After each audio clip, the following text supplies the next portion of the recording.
All right, this is our next episode of True Wrestling Fans Discussions, where we're going over the career of CM Punk. This is part one. I'm your host, Mike. I'm Frank, and let's get into this, man. As you can see, I'm wearing my shirt. This is one of my favorites.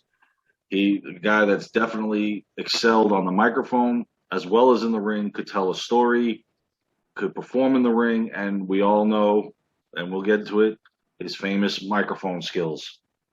And then eventually the unfortunate leaving of WWE with the whole three-ring circus that went on, that transpired, but we'll get into that later. Let's start off briefly. I'm going to give a summary. Before he signed with WWE, everybody knows he was in Ring of Honor. He made his debut in Ring of Honor in November 2002.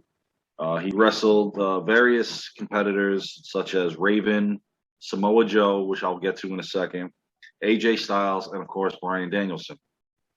Well, he's a former two-time Ring of Honor Tag Team Champion with Colt Cabana. They were the Second City Saints, which is not a bad name.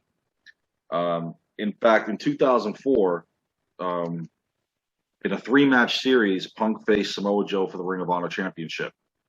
The match one resulted in a 60-minute time limit draw, so nobody got the victory there. The second match was the same result. However, the second match received, and I thought this was pretty cool, it received a 5-star rating from Dave Meltzer. Although Dave Meltzer's opinion doesn't really mean shit, but it was nice that he got that score. Well, it was the first time in 7 years that Meltzer gave out a 5-star rating on a match for the first time since Bad Blood in Your House with The Undertaker and Shawn Michaels. So, I mean, I know your feelings on the guy. I got my feelings on the guy. We'll just move past that. In any event, the last match, Samoa Joe won the third match of the series and kept the title. So that was pretty much it on that thing. No, they had those they were doing Iron Man matches, right? They were doing Iron Man matches. They also did like some 30-minute Hell match or something. I forget. That's probably not the name of the match. I forgot what it was called. No, yeah, they had different names for it. But I mean, I went back and caught a YouTube glimpse at some of the highlights, and man, they tore the house down. Yeah, this is what certified CM Punk as a main eventer. This is when it caught the attention of the mainstream WWE and everything. And lo and behold, June 2005, Punk signed with the WWE. But you know what? He was in TNA for like a cup of coffee, wasn't he? In a tag team, very briefly. He was part of I think he was with Raven's stable. He was with Raven in TNA, I think. You know, it wouldn't surprise me because seriously, everybody's been in TNA for a cup of coffee. At some point. Even China was there.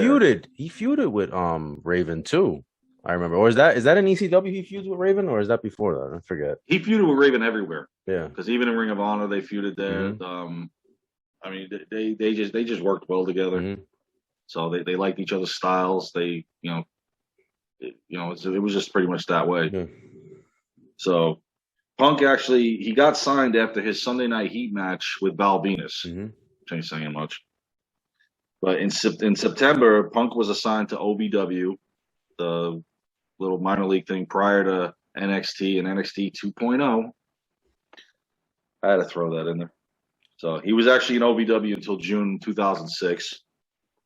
He made his ECW debut June 24th, 2006 against Stevie Richards. Yeah, he got fast tracked though because he was highly touted and he was a Paul Heyman guy before that was a thing. Paul Heyman really pushed for him.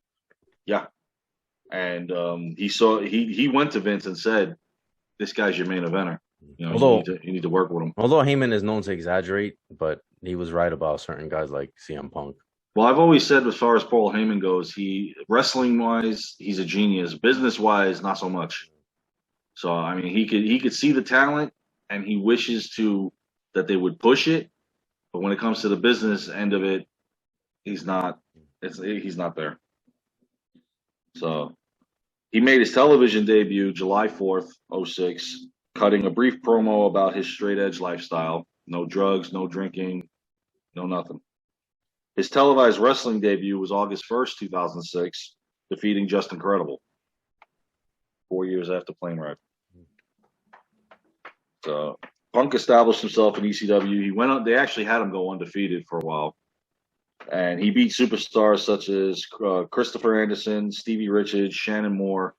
which if the names I just read off there again is not saying much because ECW pretty much was just OVW to the next level.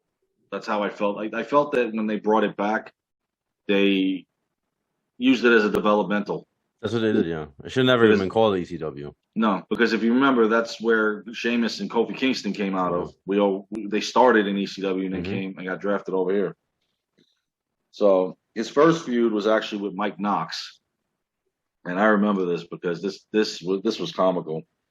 It was after Knox's on-screen girlfriend Kelly, which I still to this day don't know why they named her twice, was seen to have romantic feelings for Punk. And Punk defeated Knox in their first singles match as well as the rematch. So Knox was pretty much a guy that they were squashing, unfortunately. He had the look. He didn't have the skill in the ring. Punk's first pay-per-view match, and we've commented on this one already, was at Survivor Series. And this was he was teamed with DX and the Hardys, and to face Edge, Orton, Nitro, Helms, and Knox. And this was that famous Shawn Michaels, as soon as the bell rings, kicks Knox. Was he part of the match type thing? Isn't this the one where he's with Triple H and Triple H gives him the mic and he says, "Are you ready?" That's when Triple H liked him. Every time I watch this, I go, "Oh, you guys are behaving right now." This is before the bad times. Yes, and that match was actually a clean sweep. Team DX just wiped the floor. That was cool. I like the whole past and past, present, future. Because CM Punk was being touted as the future. That was cool. Yeah. So from there, we go to December 3rd, 2006, at December to Dismember, ECW's pay-per-view. ECW's only pay-per-view. Yes, and this was the extreme brand. Yeah, extreme elimination chamber match. This was cool because this had the barbed wire up on the top. It had weapons on top of all the pods. This was actually pretty sick. And I was kind of hoping to see that again in the future. But yeah, this was, like you said, this was ECW's only one. And I don't know why they did. Quite honestly, I don't even know why he brought it back to begin with. I don't understand. Didn't make any sense considering what he did with it for 4 years. It wasn't ECW. No, it wasn't. Even if you had brought back the originals, it's just you still had them losing and being jobbers to kind of the ECW new brand they had listed. Which I'll get to them in a minute. Punk was in the Extreme Elimination Chamber match for the ECW Championship. It was Big Show, who was the champion, versus Punk, Test, Bobby Lashley, Hardcore Holly, and Rob Van Dam. Only guy that really belongs in there. So Punk was actually the first eliminated by RVD. And Bobby Lashley actually went on to win that championship. And of course, we know what happened to Lashley and who he lost it to. Anyway, moving on. January 9, 2007 was CM Punk on ECW. He had his first loss against Hardcore Holly. The names he's losing to and feuding with, I can't fathom. Yeah, it's not exactly a murderer's row of the. It's not the elite here. Yeah. So this ended his 6-month unbeaten streak, which of all people, it had to be Holly. I mean, come on, man. Holly was good, but not a guy you want to. No. I don't know. Anyway, WrestleMania 23. He had this was WrestleMania debut. He participated in the Money in the Bank ladder match, along with Jeff Hardy, Booker T, Finlay, Mr. Kennedy, Matt Hardy, Randy Orton, and Edge. So Mr. Kennedy had won the briefcase on this, but Kennedy. The guy may have actually had a run if he wasn't so injury prone. And then, not to get sidetracked, but the last injury he had, Vince McMahon got fed up with him and released him, and he swore up and down he wasn't hurt. So I thought that was ridiculous. I don't know. I never liked the guy anyway. I just thought he was just a loudmouth and just, I don't know, he didn't click with me. So on April 10th, 2007 on ECW, Punk was involved in a feud with the New Breed. This is what I was mentioning before. Marcus Corvan, Kevin Thorne, Elijah Burke, and Matt Striker. This is your New Breed. And the ECW originals, RVD, Sabu, Sandman, and Dreamer. So he's kind of caught in the middle of this. Both attempted to recruit him for several weeks before Punk finally joined the New Breed. 2 weeks later, Punk turned on the new breed and leader Elijah Burke. Again, Elijah Burke is another one. And I remember him from TNA. I believe he was D'Angelo Gennaro over in TNA, for people that don't know. Marcus Corvan was also another one. That was the alpha male Monty Brown in TNA when they first started. He was contending with your boy, Jeff Jarrett. Your boy. Anyway, at Judgment Day, Punk defeated Burke in his first singles match at a WWE pay-per-view. So now he's starting to get the exposure. He's winning matches. They're keeping an eye on him. On June 3rd, 2007, at One Night Stand, Punk teamed with Dreamer and Sandman in a tables match against the New Breed. This was actually a pretty good match. I remember this one. They won it, and this ended the storyline because really, there's not much more you could do with it. In any event, when ECW champion Bobby Lashley was drafted to Raw, he was obviously stripped of the ECW Championship. June 24th, 2007, at Vengeance Night of Champions, Punk was actually supposed to face, for the vacated title, Chris Benoit for this one. But he was replaced by Johnny Nitro, who became John Morrison. And Nitro beat Punk for the vacated ECW title. Now, I was actually looking forward to Punk Benoit, but yeah, that could make a match. We all know what happened and why he wasn't there. I'm not getting into it. So Punk faced Morrison again at both Great American Bash and SummerSlam for the title, lost both times. On September 4th, 2007, Punk actually finally beat Morrison in a last chance title match to win the ECW Championship. So now he's got his first, I don't want to say major title, but he's got his first championship. Because it really, at that point, I didn't see it as a major title. Not as it was back then. Yeah, technically. In the coming months, Punk had successful title defenses against Elijah Burke at Unforgiven, Big Daddy V by disqualification at Mercy, and then The Miz at Cyber Sunday. So you can see what type of roster you got going here. And this is when they brought Viscera back. So it wasn't. Yeah, I remember that. So it actually wasn't until January 22nd, 2008 now when Punk lost the title. Let me try to get this out with a straight face. So we lost it. Chavo Guerrero. Okay, I didn't laugh. It was in a no disqualification match where actually Edge speared Punk, costing him the match. That reign ended 143 days, which is pretty impressive. Not as impressive as the one we'll get to later. On March 30th, 2008 at WrestleMania 24, Punk won the Money in the Bank now. Now, the WWE higher-ups, Vince McMahon, is now seeing something in him to make him a main eventer. Mm-hmm. And I thought this was cool because I even believe this was a long time coming, that he should be he should be up there. Yeah, he defeated Carlito, Chris Jericho, John Morrison, MVP, your boy Mr. Kennedy, and Shelton Benjamin. So that was actually a pretty good one. I believe that's the one where Benjamin started climbing up the ladder with like stairs. I think that was the one. I'm not sure.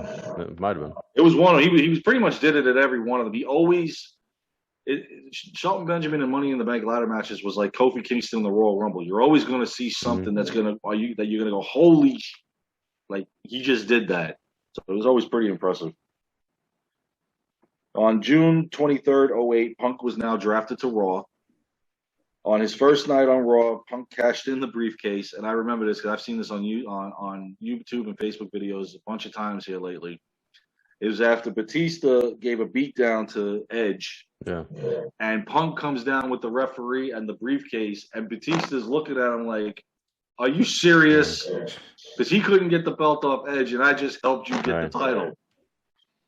He won the title that night by taking it off of Edge. So congratulations! Now he's the first time WCW, World Heavyweight Champion. He also had his first title defense that night against JBL. Go figure. Oh God. Yeah, another one of your boys. In any event, Punk continued to hold and defend the title against Batista at Great American Bash and then JBL at SummerSlam. That's saying much because if you look at CM Punk compared to those two guys, he's giving up quite a bit. Yeah, a lot of I size. mean, he's not a cruiserweight, but he's not a heavyweight either. He's like he's like No, Bret Hart almost. Because remember, Bret yeah, Hart was 230 pounds, 234. somewhere around there. Punk, I think, was a little bit under it. And then you look at Batista, who's 275, and then JBL's gut is like 300 by this point. Because I mean, he was just getting out of shape at this point. The wrestling god. Hey, I'll say this: you're not gonna like it. I did like his title reign when they gave it to him, even though I was shocked that it came out of nowhere. I didn't like that Guerrero's reign ended soon, but JBL did hold the title decent for that year. Yeah, I tuned out. That was SmackDown, right? Yeah, I tuned out completely once he was the champion that whole time. I said, I'm good. I think when they did the brand split in the draft, I was mostly watching just Raw, and then if SmackDown had a pay per view, I watched it and go, "Oh, these guys were feuding." Mm-hmm. It wasn't until Cena got announced as the number one contender that I started watching it. In any event, at Unforgiven, Punk was attacked by Legacy and Randy Orton. If nobody's familiar or don't remember, Legacy was Ted DiBiase Jr. and Cody Rhodes. The championship scramble match was actually that night. He was attacked prior to that. And that's a match I wish they would kind of bring back. I liked it. It was a Mike Adamle original, if you remember. Every time he brought up, he had a new stipulation for a match, he'd call it a Mike Adamle original. I didn't like the guy, but I liked the match. So Punk couldn't participate that night, so he had to be stripped of the title, unfortunately. That doesn't make any sense. No. Like, how do you get jumped, and then how do you get stripped of the title because you got jumped? Unless he's not being punished. Unless this is a cheesy storyline, which no, it's just a bad storyline. That's all it is. Yeah, because he's not being punished, and he's not injured. No, and he's replaced by Chris Jericho in the match. So now the match becomes Jericho, Batista, Kane, Mysterio, and JBL for a vacant title. Yeah, and now Jericho, who gets put in the match, wins the title. I don't understand why they took him out of that. And this isn't the first time they've done something like this to Punk, because I'll get to what happened with The Undertaker later on, because I thought they completely squashed him for no apparent reason. That was garbage. So in any event now, Jericho's now the champion. So he's out of the main event picture at this point, because on October 27, 2008, on Raw, Punk and Kofi Kingston, he gets his revenge. They beat Rhodes and DiBiase to win the World Tag Team titles. However, 2 months later, December 13, 2008, they lose the tag team titles to Miz and Morrison. Yeah. So it's like there's no rematch. It's just like, okay, you've had the title, now go back to the mid card. Right, exactly. Now you're banished back down to the mid card. And that makes no sense, because the first thing I would have did was, okay, we're gonna have a rematch. Right. You should actually go somewhere with that story. Like, hey, I never lost the belt. I should be the number one contender. No. Not yet. I guess maybe it was the first run to see how he would do with it. They gave it to him for a little over 2 months. Okay, you did good with it, kid. Now I'm going to put it on somebody I know is going to run with it even better. So I guess it's he becomes Triple Crown, right? I guess. Is that even a thing? Like with the ECW, does that count? I don't know. I should say it should. Because technically, I mean, it is a world title. Regardless if it was back then or in WWE, still a world title. Right, yeah. So yeah, I would say he's a Triple Crown. Yeah. All right. Well, but there's so many ways you can't even decipher anymore. Grand Slam champion. You can't even do that anymore because it's more than 4 titles. Right. All right. 24/7 title gets you complete. So that wraps up 2006 to 2008. This is CM Punk's foot in the door in WWE. Money in the Bank winner, world champion, tag team champion, ECW champion. So that's not bad for his first 2 years in the WWE organization. All right. Well, that's part 1. So stay tuned for part 2. We are going to cover 2009 all the way through 2011 with and also including the infamous pipe bomb. I love that segment. That was great. All right. So you make sure, guys, like, comment, share, subscribe. See you guys soon. Take care.